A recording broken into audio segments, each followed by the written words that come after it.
I paid a DNA lab to test my son's paternity because I thought I deserved clarity. Instead, they called the FBI, and in that moment, I realized this test was never just about a father. My name is Lauren, and before that phone call, my life felt quiet in a way that looked peaceful from the outside. I lived in a small town in Ohio, the kind where people recognize your car before they remember your name. I worked 3 days a week at a dental office, and the rest of my time revolved around my son, Ethan. He was 6 years old, thin as a rail, with a habit of chewing his sleeves when he felt shy. Most evenings looked the same. Homework at the kitchen table, cartoons humming softly in the background, dinner plates left to soak while I pretended I wasn't tired. Ethan liked to talk right before bed, when the lights were low and his guard was down. That was when he asked big questions, the kind that don't come with easy answers. His dad, Mark, wasn't around much. We'd broken up years earlier, back when Ethan was still learning to crawl. There wasn't a big fight or some dramatic ending. It was more like the air slowly leaking out of something we both stopped trying to hold. Mark paid child support and called when reminders popped up on his phone. Birthdays, holidays, the occasional Sunday afternoon when guilt nudged him awake. He'd promise visits that didn't always happen, and I learned not to fill Ethan's head with expectations. Hope can hurt more than disappointment when you're a kid. I told myself I was doing fine. I showed up, I stayed steady, I kept things calm. But underneath that calm was a tension I couldn't name at first. It sat in my chest like a weight I'd gotten used to carrying. That tension had a starting point, even if I avoided looking at it directly. Ethan had been born a little earlier than expected. Doctors explained it away, and I nodded along, trusting them because I wanted to. But people made comments anyway, the kind they think are harmless. They joked about calendars and timing, about how babies don't always follow plans.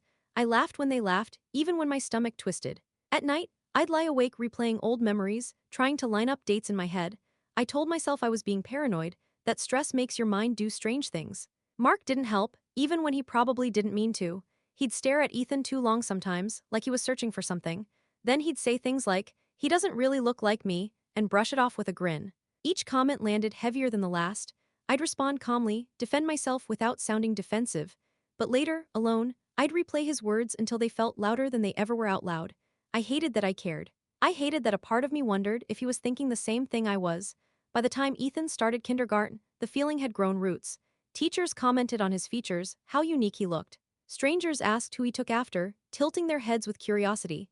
I smiled every time, then sat in my car afterward gripping the steering wheel. I didn't want drama. I didn't want answers that would change anything.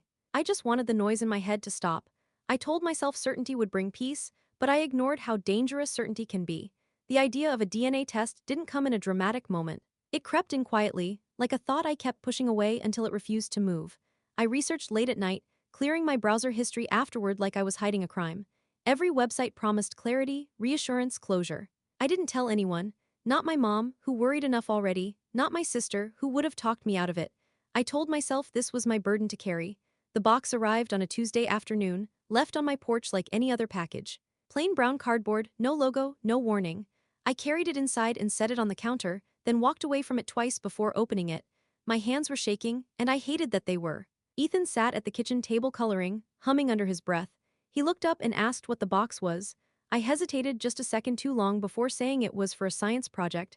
The lie came out easier than I expected. The instructions were simple, written in friendly language. Swab the cheek, label the samples, mail them back. It felt strange how casual it all was, like this was no different from ordering vitamins online. My heart pounded like it knew better. I turned it into a game for Ethan. We counted together, laughed when he made a silly face. He asked if he'd done it right, his eyes searching mine.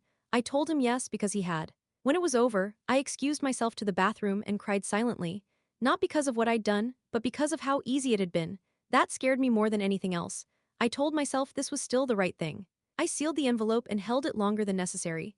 At the mailbox, my neighbor waved, and I waved back, smiling like nothing was wrong. When the envelope dropped, my chest tightened. I remember thinking, once this is gone, there's no pretending this never happened. I believed the hardest part was over, but I had no idea what I'd just set in motion. The lab said results would take 2 weeks.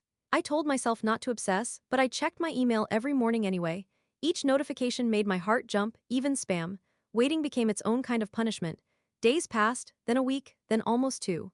Nothing happened, and I started to relax.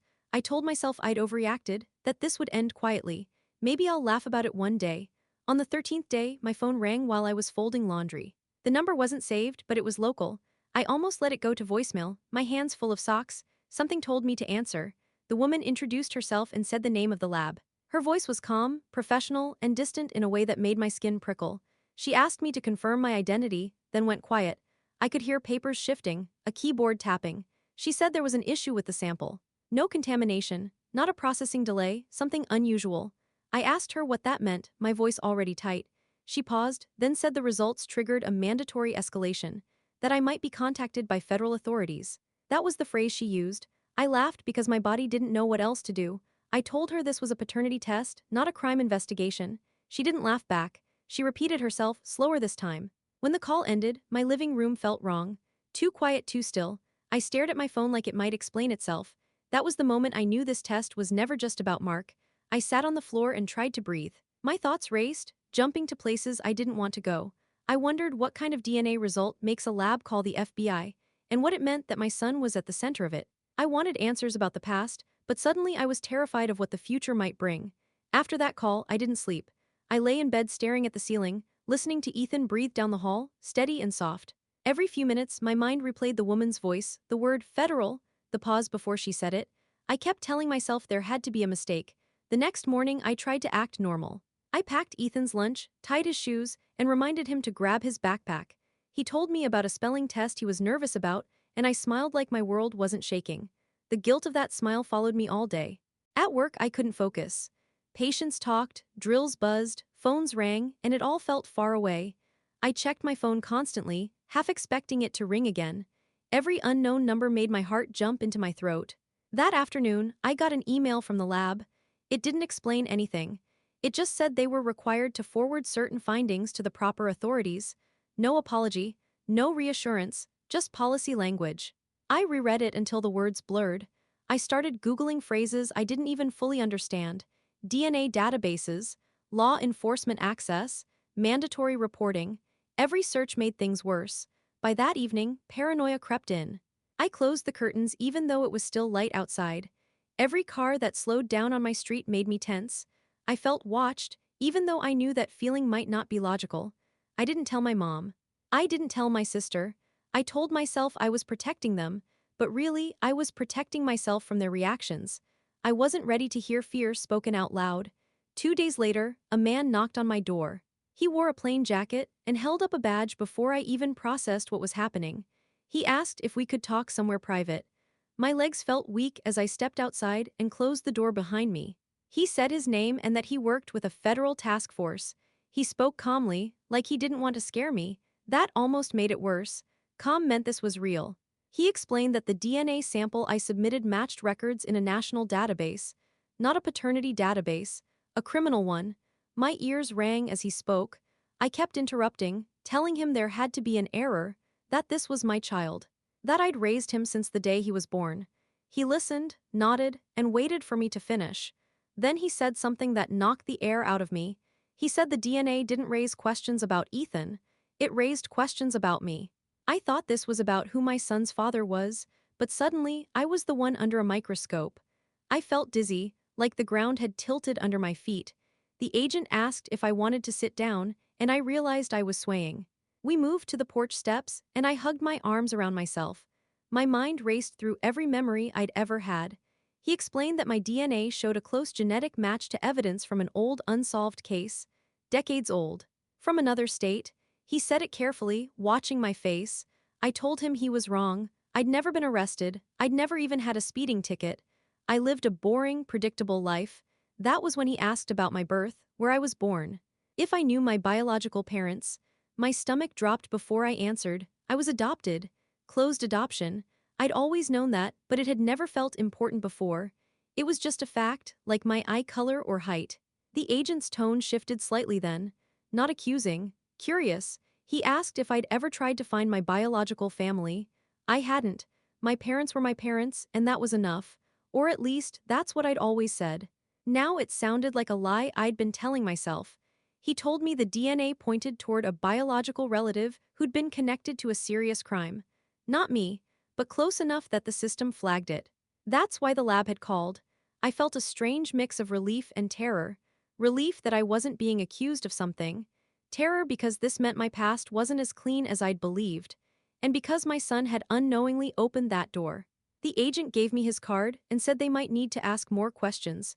He also said I hadn't done anything wrong. I clung to that sentence like a lifeline. That night, I finally told my mom everything. Her voice shook as she listened, and she kept saying my name like she was trying to ground me. She reminded me that biology doesn't define who we are. I wanted to believe her.